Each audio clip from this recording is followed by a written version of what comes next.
All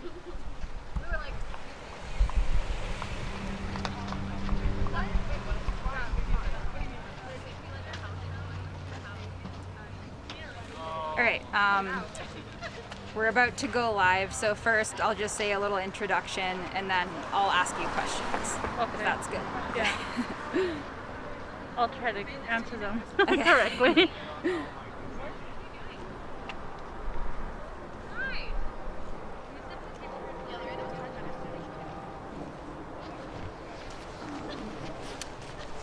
Hey everyone, this is Alex with Unicorn Riot. I'm here in Aurora, Colorado, outside of the Geo Group's ICE jail, where folks are currently detained inside and there are outbreaks of the coronavirus. I'm here with Keisha, and her husband is currently inside the facility. And yeah, Keisha, do you mind talking about your husband's situation inside?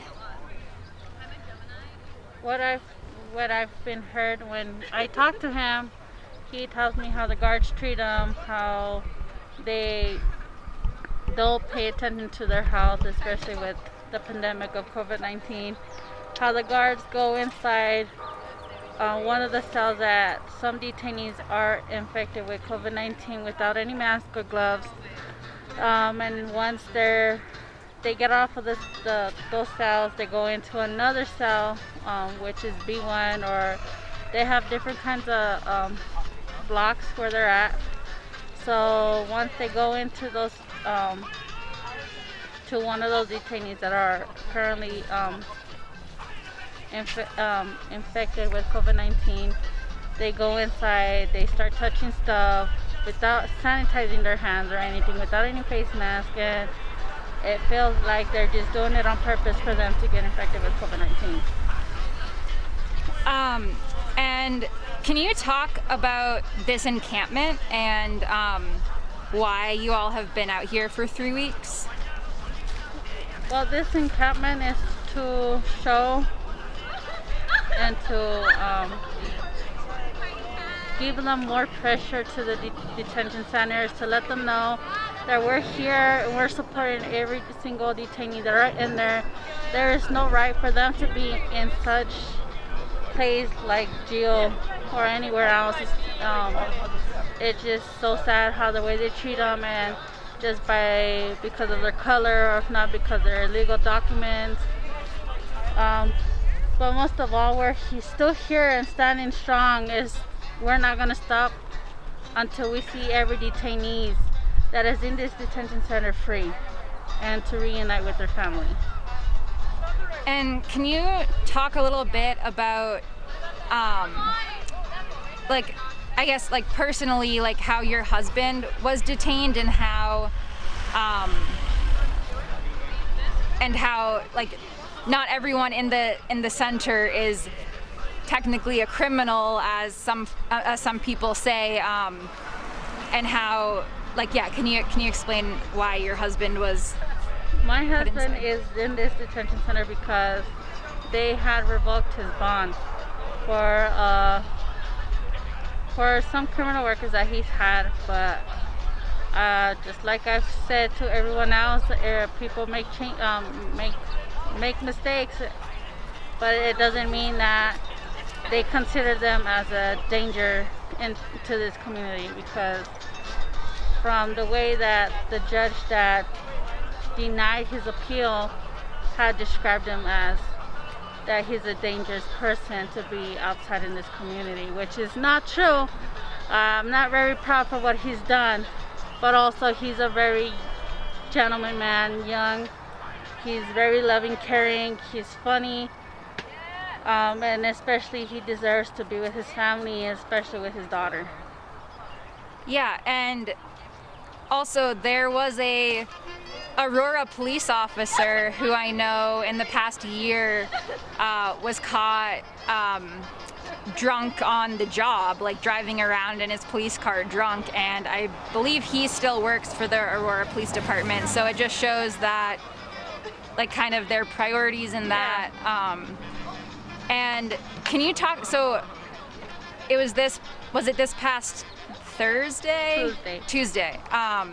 So your husband was appealing his deportation case, and then the hearing was on Tuesday. Can you talk a little bit more about why it was denied? It was denied because he has two cases of DUIs, but actually one of them was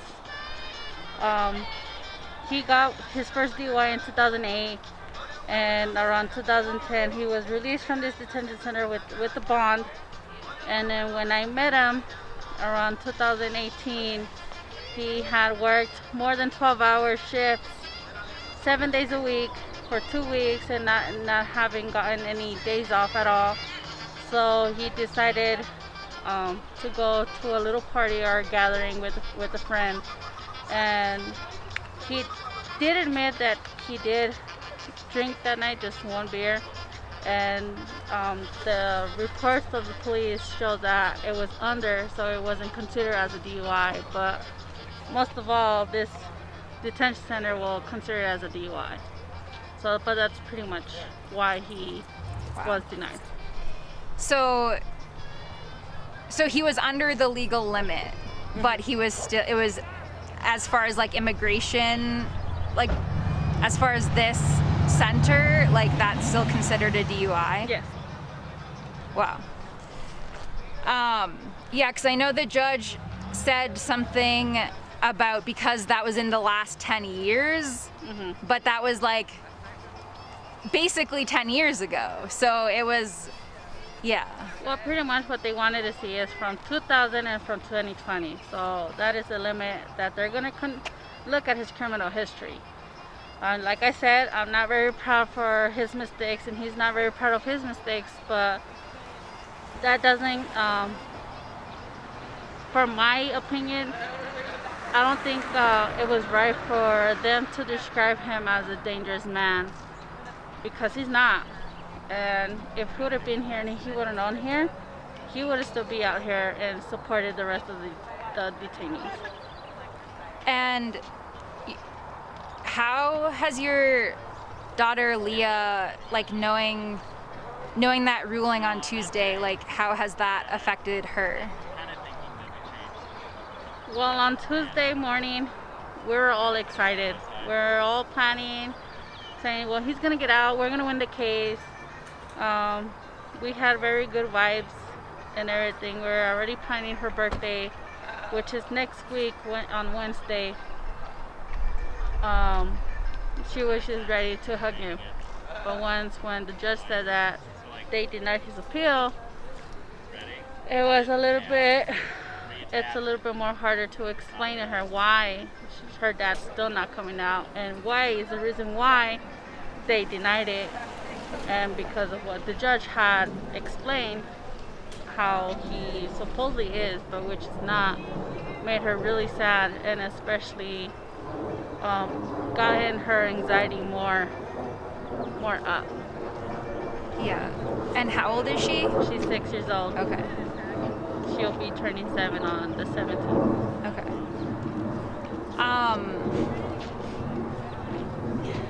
I guess, what would you say to other families whose relatives or friends are inside this facility? I guess, what would you say to them as far as like, even though your husband's appeal was denied, like you're still out here, you know, you're still trying to get everyone freed. Like, what would you say to families who might be more skeptical? Well, to all the families that does have a family member in this detention center, don't be afraid to come out. We're here. As for myself, I've learned that the persons that are not part of your family are the ones that are always here to support you, and knowing that whatever situation you're at, just come on out. We're here, we'll welcome you. You're not alone. You will feel safe here. And also, we have a vigil at 8 o'clock every night. And if you want to just come stop by and check it out, well, we're always welcome to to show you around. And I know the main demand for the encampment is to free them all, but are there any smaller ones or like any other things that you all are hoping to come out of this? It's not only that we want all the detainees to be free, we want this detention center to close in each and every state, especially for the ones that have little kids in cages. That just breaks my heart because I'm a mother, I have a child. I'm like, why would you treat them like if they were animals? I'm like, they're just little kids. It's not their fault that they're illegal, but they're still considered a human being. We're all human beings. We're all the same. It doesn't matter what color you are, what kind of papers you have. We still have to be encourage each other, like love each other. But the most thing that we want is we want every detention center to close. We're not gonna stop until all the abuse, stop putting our children in cages and our loved ones that are in detention centers, and especially if they're the head of the household and just trying to get their lives better.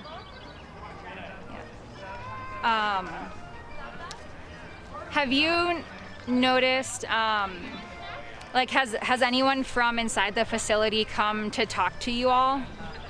Yes, there's been a couple detainees coming by camp every time when they're released. We'll hear their stories and they will say pretty much what's been going on and what's happened inside. So pretty much they tell us how their story from the inside, and which is it's really sad how the way they treat them, and especially how they just don't care. But most of all, yeah, it's just their schedule, what they do, for them to continue just focusing and coming. They just work for $1 an hour, for $1 a day, sorry. But I think that's the only thing for them that to have to do for that is just pass on by the time. So folks are still like only being paid $1 a day to do work inside? Mm-hmm. And what types of work do they do? My husband does he cleans the walls, he cleans the windows, the door cells, and he cleans it with really, really strong chemicals. So there is some days that some guards just don't want to give them masks or gloves, and they have to clean like that. So it's really, really sad that they have to do that just for them not to be sleeping so much in their cells or getting more depressed than they are. Yeah, because it kind of offers like a hobby or something to do. Like that's the only thing they really get to do other than... Yeah, it gets them running and gives them a little bit more faith and hope. But since we've been out in the news, they know that we're out here and they thank us. They really do thank us, and they feel that they're supported because we're out here. And that's one of our main goals, is for them to know that we're still out here and we're still fighting for them, and we're not going to leave until they free them all. Is there anything else you want to add? Come by, 8 o'clock, vigil. It gets bigger and bigger every night, and it's wonderful. I will also love to hear your loved one's story or your story on what's been going on. Most of all, I'm always here to share my story, how my experience is going here and everything, and you're not alone. All right, thank you so much, Keisha.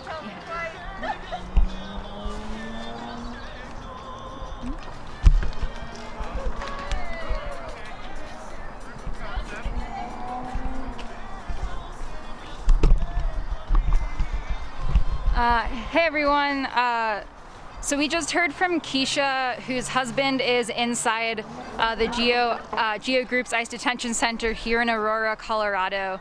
I'm gonna bring the camera over closer to the center.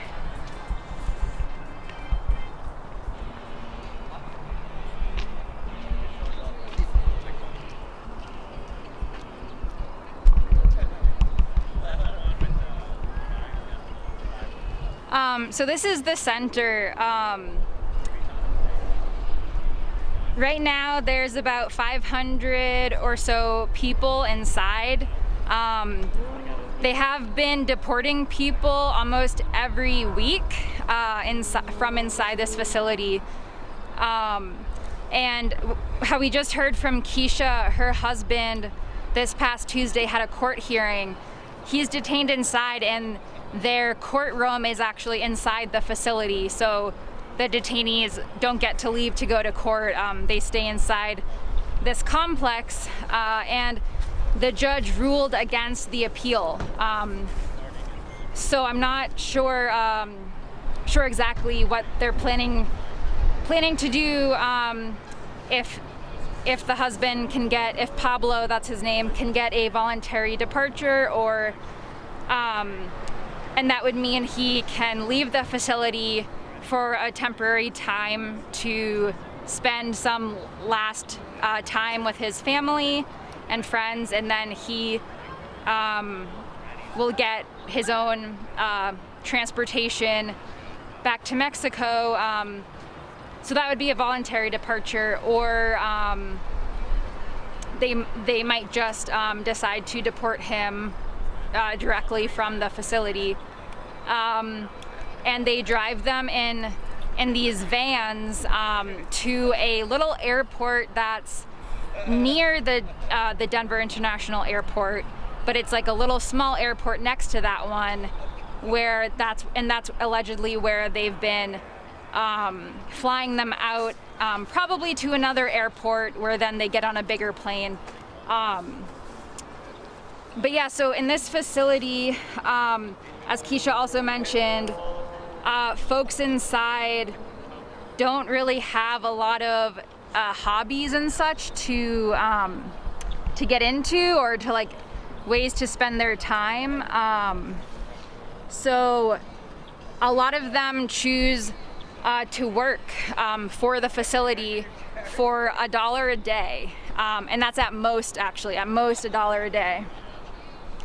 These are some banners that are tied up to this gate outside the facility's property.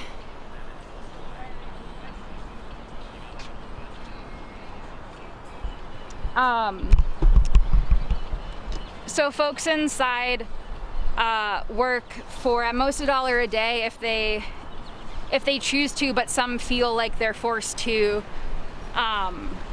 because there's not much else to do. And so Keisha was saying her husband has been like cleaning windows and walls with like a really strong chemical, which I'm sure is harmful to your skin, maybe bad to breathe in. Yet they don't always provide gloves or masks for them during those instances. During COVID, they allegedly only provide the detainees masks 3 times a week. I'm not sure during what circumstances those 3 times occur. However, apparently that does just happen about 3 times a week when they get masks. And there are currently 11 people reported. Some people believe that number is much higher, but there are reported to be 11 individuals inside, like 11 detainees who are positive with COVID-19. So this encampment that has popped up, you can see some of the tents. There are some tents over here, like right in front of the main entrance to the facility. And then there are also tents over there. Sorry, I'm not trying to not get license plates, so I'm trying to aim the camera kind of high. So yeah, this encampment started 3 weeks ago. Yesterday was actually the first, the 3-week mark. So folks here at the camp were pretty excited about that. In about 10 or 15 minutes, there's gonna be a teach-in with the group The Black Hammer, and they're going to present something, and it might be a type of a discussion as well on reparations and other types of racial justice, kind of uniting black and brown folks together. So that's going to be happening here very shortly. But yeah, so this camp sprung up on May 23rd, which was a Saturday evening. Their main demand is to free them all, and they would like to see these facilities shut down, ultimately. I'm just gonna cross the street here quick.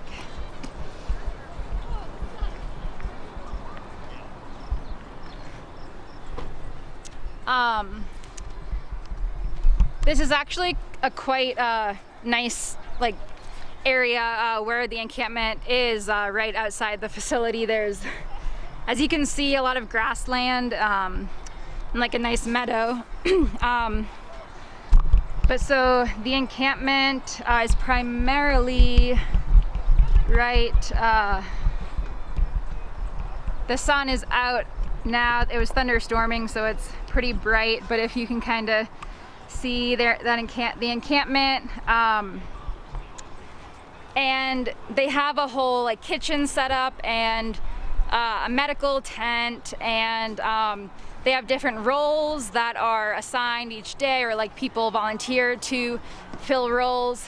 They also have been getting so many donations that some folks have been bringing excess food and resources to the unhoused community around here.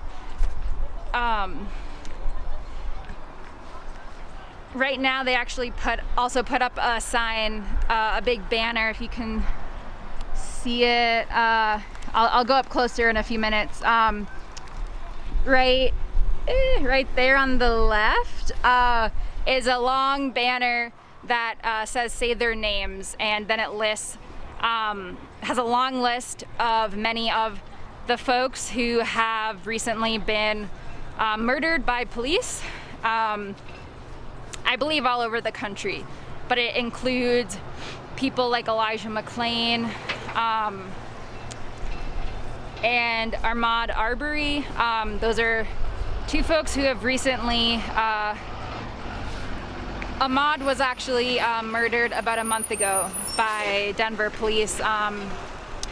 Elijah McClain was murdered by Aurora,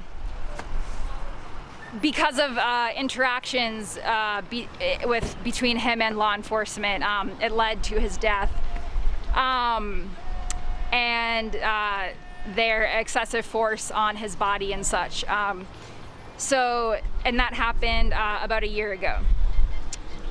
So this encampment's main goal is to free them all. And I'm gonna scoot up a little bit. And it is in direct response to the announcement of the first positive cases of COVID at this center. On May 21st, the Tri-County Health Department stated that 2 detainees had tested positive for COVID.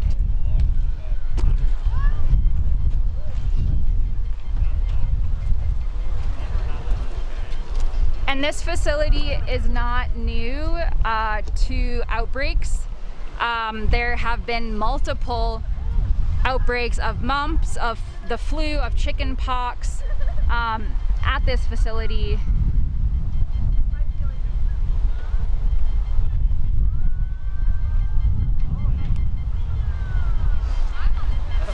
So, yeah, in the last year and 3 months, there have actually been over 6 outbreaks. And due to pervasive sickness and medical neglect, 2 deaths, including the deaths of Evelyn Ali Manzda and Kamir Samimi, and other human rights abuses, the detention center has been sued over 7 times since 2016. So the center is definitely used to these types of like protests against their facility due to these excess of medical neglect cases and lawsuits and outbreaks at this facility. This is the second encampment that has happened outside this facility in the past few years. Another encampment happened outside the Denver ICE field office. I believe that's in Centennial, Colorado. That happened 2 years ago. So over the past 3 years, I would say, there have been 3 of these types of encampments against ICE, as well as the GEO group.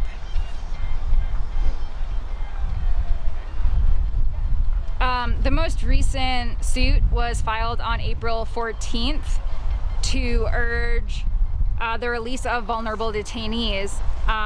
The center actually did end up releasing 8 of the 14 plaintiffs.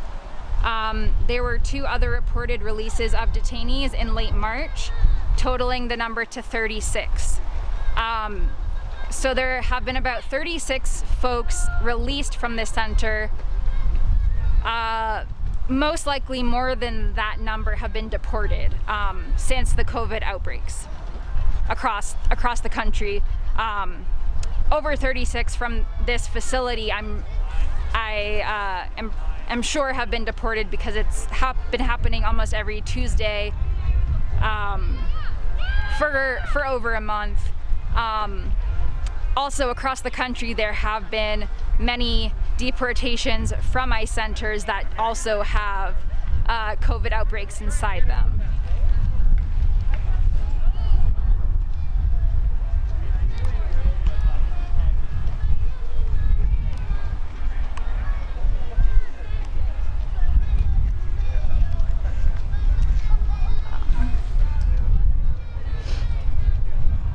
So yeah, for folks just tuning in, this is Alex with Unicorn Riot.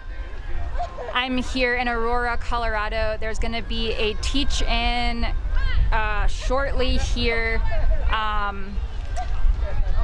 about racial justice and reparations. So I'm actually going to head closer down there to check that out and see if that's going to be happening in a few minutes. So just give me a second here. I'm going to travel down a little bit.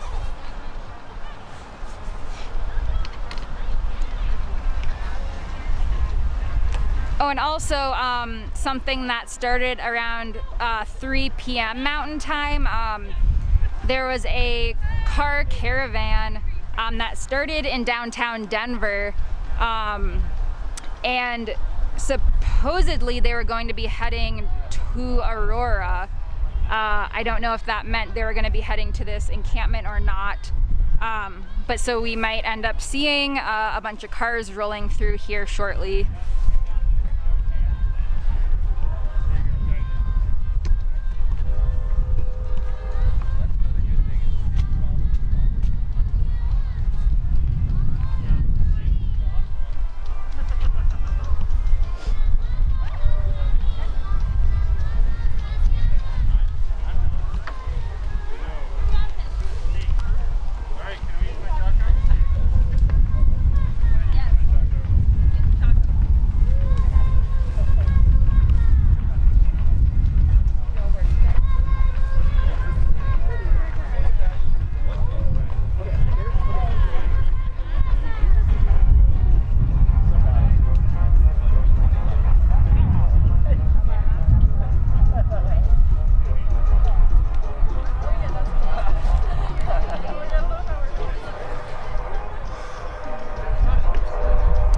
This sign says no human being is illegal. There's a bunch of banners and signs all around the encampment. As you can see, there's 1, 2, let's actually count. There's like There's probably 15 to 20 tents set up.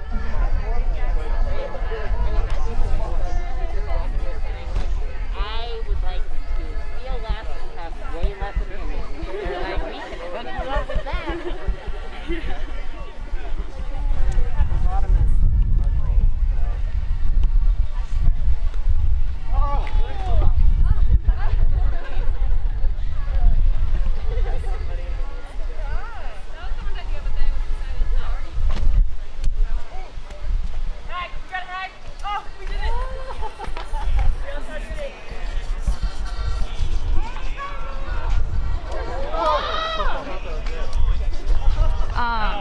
So this is...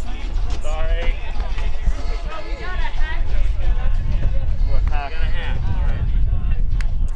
Seems to be too bright. You can't read the names, but it mentions Jamar Clark, Randy Nelson. No, if we wanted to get zapped, I know some out. They're hard to read right now, but there's a really long list of the folks who have been murdered by police. HIV and like cholesterol, blood sugars, something like that. But like the doctor fasting. I'll do all of them all at once, fasting, and that was done. This is what I was like. I did not pass out, but I was.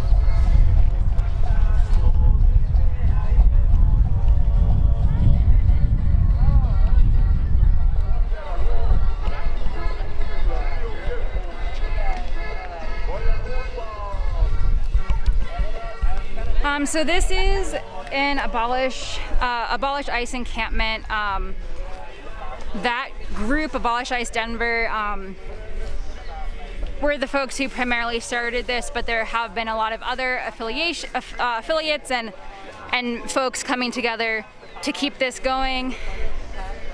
In a few minutes, there is going to be a teach-in by a group called the Black Hammer, and they're going to talk about reparations and racial justice.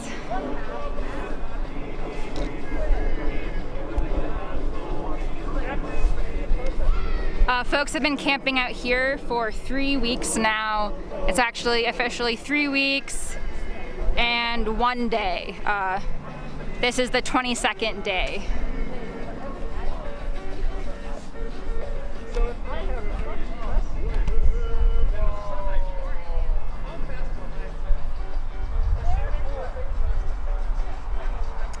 I believe over there is where the teach-in is going to take place.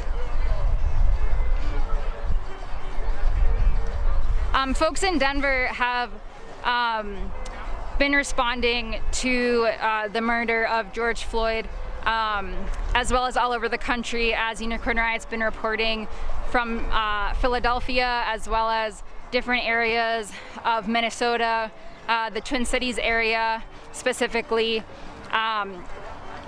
If you haven't seen our coverage of the uprisings happening, make sure you check out our website, unicornriot.ninja. All of our content is on there. You can see our live streams, our videos. We also have Twitter at @UR_ninja. We have an Instagram, Facebook, Vimeo, YouTube. So you can check us out there.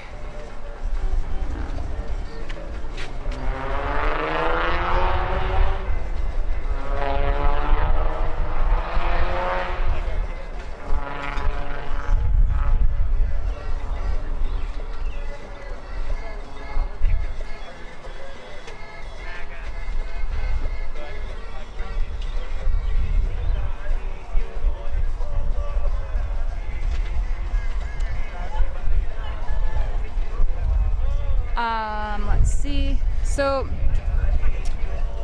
we're in Aurora, Colorado right now, outside the Geo Group ICE detention facility. They have a capacity to hold 1,500 people, over 1,500 people actually inside. Right now there's about 500, and there are currently 11 reported cases of COVID-19. 11 people have, it's been reported that 11 people have COVID-19, 11 detainees.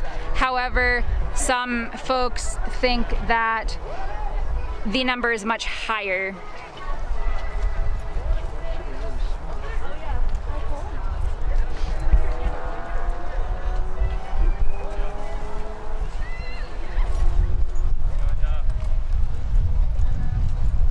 Hey, what's up, Keisha? How's it going? Good, good.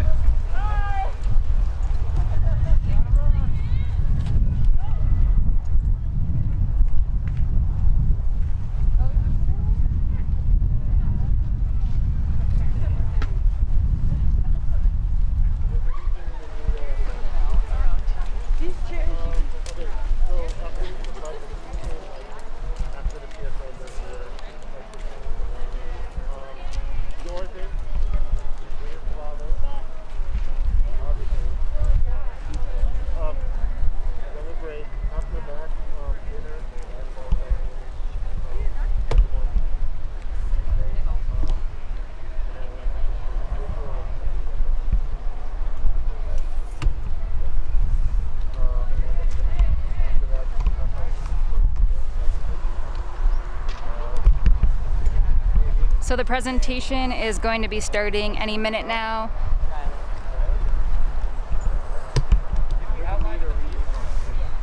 I don't think.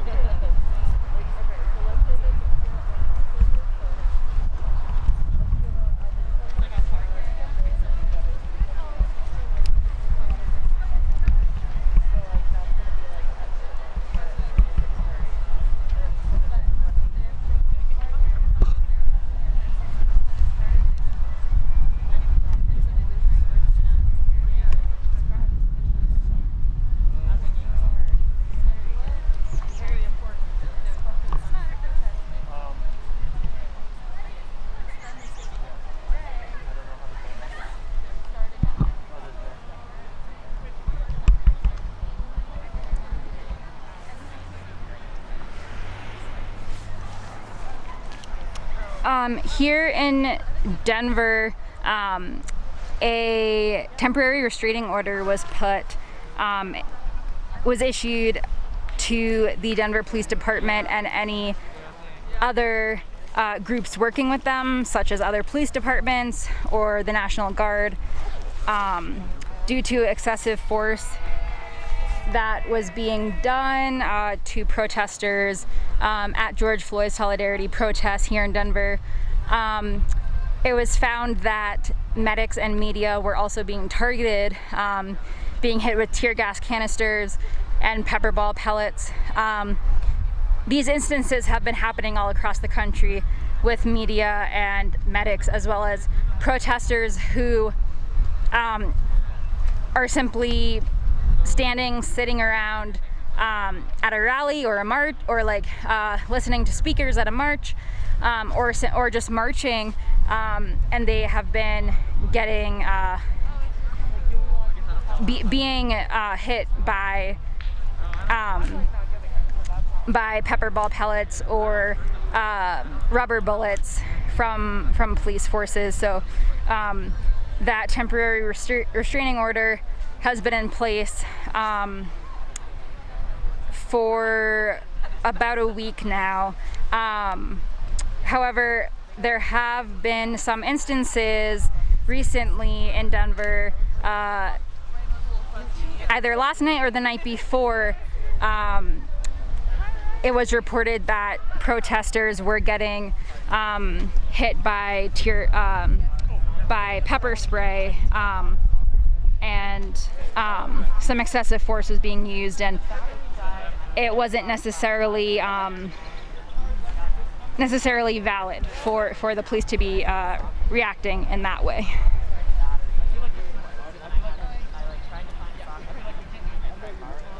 Who's got the most direct line to Keisha?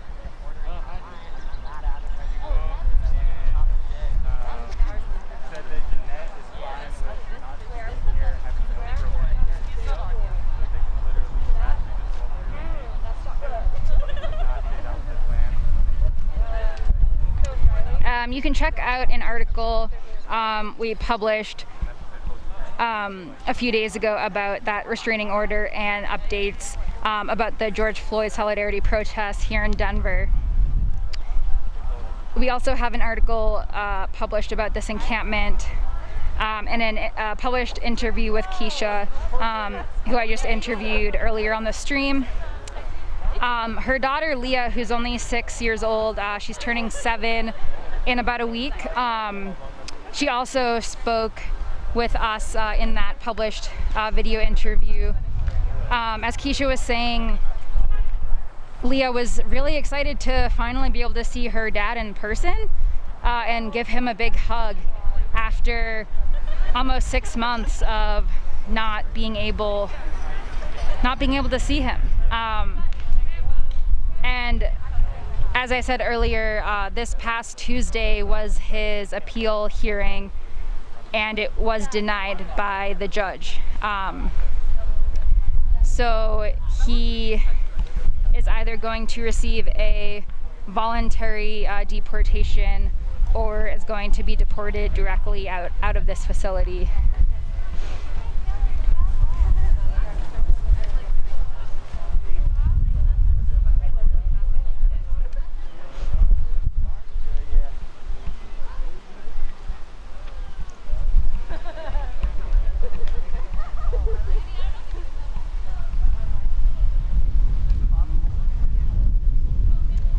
Also in Denver, some big news. A few nights ago, the Denver Public School Board voted to cut the contract between Denver Police Department. So the 18 campuses that still had security officers put in place by the Denver Police Department, those 18 campuses at the end of the 2020 school year, I'm not sure as far as the contract that might mean it's done at the end of next school year. I'm not sure exactly when the contract is going to be officially cut, but they did vote to make that happen sometime soon.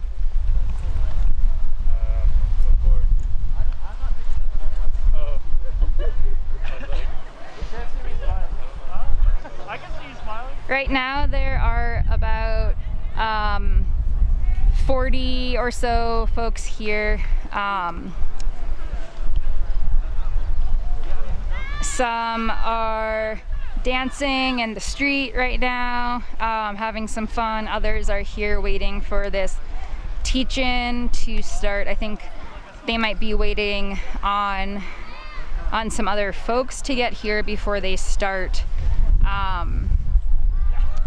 It was thundering and lightning and raining quite a bit here about 30 to 45 minutes ago, but now the sun is out and it's pretty warm.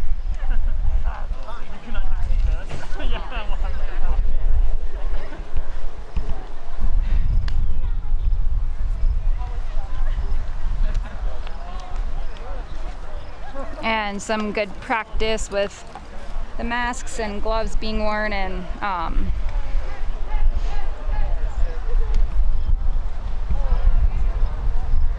so again, here at the encampment, they've been here for 3 weeks and 1 day. They have a whole setup, a bunch of tents and tarps and a medical tent and supplies, and they have a kitchen set up. They have a bunch of donated supplies and food, which any access they've been getting, they've been donating to unhoused community members around this area. And the encampment is in direct response to the announcements of detainees being positive with COVID-19. The brick building right here across the street is the center. It's a really large facility. It can hold a little bit over 1,500 people. Right now there are about 500. And we've streamed from this facility a few times, actually probably closer to 10 times, more than a few. And one time it was during a march, and when we walked by this area right here, this sidewalk, folks inside the facility, detainees, saw us, and they were saying thank you and making hearts with their hands and writing things on paper and showing the crowd, and it was a really emotional, beautiful moment. I think they're actually might be starting, so I'm going to cross back over.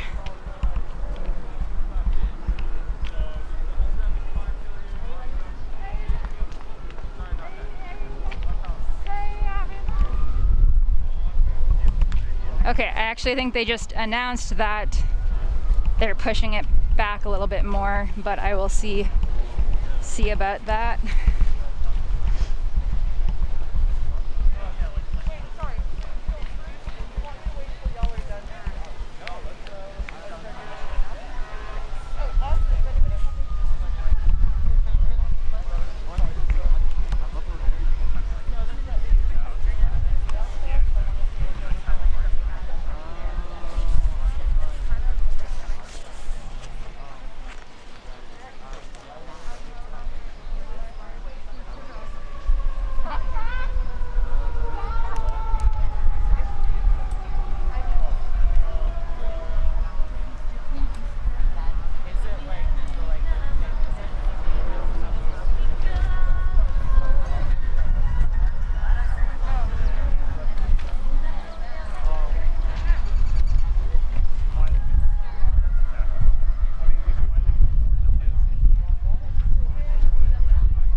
6 p.m.